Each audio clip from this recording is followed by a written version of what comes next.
ambaye pia ametutembelea kutoka kule Edikota. Shalom.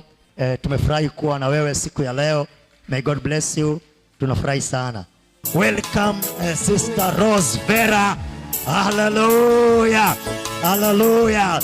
We celebrate you. Amen. Amen. Amen. Amen. Tumpatieni Bwana sadaka ya makofi. Karibu sana sister. Wapi sadaka ya makofi kwa Yesu Kristo. Hallelujah. Welcome madam. Hallelujah. Hallelujah. Bwana Yesu asifiwe. Amen. Hallelujah. Amen. Watu wa Mtopanga, hallelujah. Amen. Praise Jesus. Amen. Yesu amefufuka. Mwambie mwenzako amefufuka. Amen. Mwambie na wewe kile kilichokufa ndani yako kinafufuka nacho.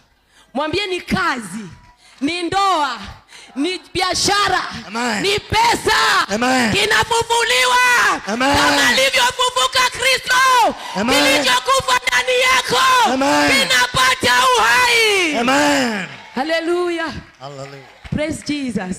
You know what? I'm always happy when I'm here. Nikifika kwa hii nyumba, yani I'm home. Mwambie mwenzako I'm home. Amen. Unajua kizungu, I am home. Niko nyumbani. Amen. Amen. Napenda nyumba hii. Amen. First of all, let me say, when I came in, Pastor, I didn't even expect kile ambacho nimekutana nacho. Unajua nimekutana na nini? Nilipoingia, mimi hata nikitoka nyumbani, sikutarajia kwamba nitakutana na ile neema nimekutana nayo hapa. Mimi nimeshangaa. Kigafla, mimi nikajikuta nimebadilishwa tu.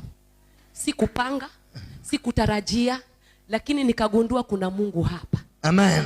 Ukiwa ndani ya hii nyumba na bado uko tu na shida ndogo ndogo, my friend, ask yourself questions, because there is God in this house. Amen.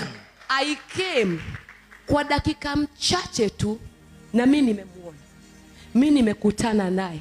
Nimejikuta nimebadilishwa, mimi sikutarajia. Nimekuta neema sikutarajia. Amen. Nimekuta mkono wa Yesu sikutarajia. Amen. Sasa huo mkono uko hapa. Ita depend na wewe mwenyewe. Umejiandaa kivipi? Moyo wako umeandaa kwa njia gani? Je, huyu ambaye mpaka mafuta, ambaye ako hapa, ambaye ni mbeba maono, unamchukuliaje? Mama, unamchukuliaje? Ili uweze kuvuna matunda ya madhabahu haya, heshimu mwenye madhabahu. Na heshimu anayepewa nafasi ya kusimama kwenye madhabahu haya. Amen. Hallelujah. Sijui kama uko hapa na uko na shida ndogo ndogo.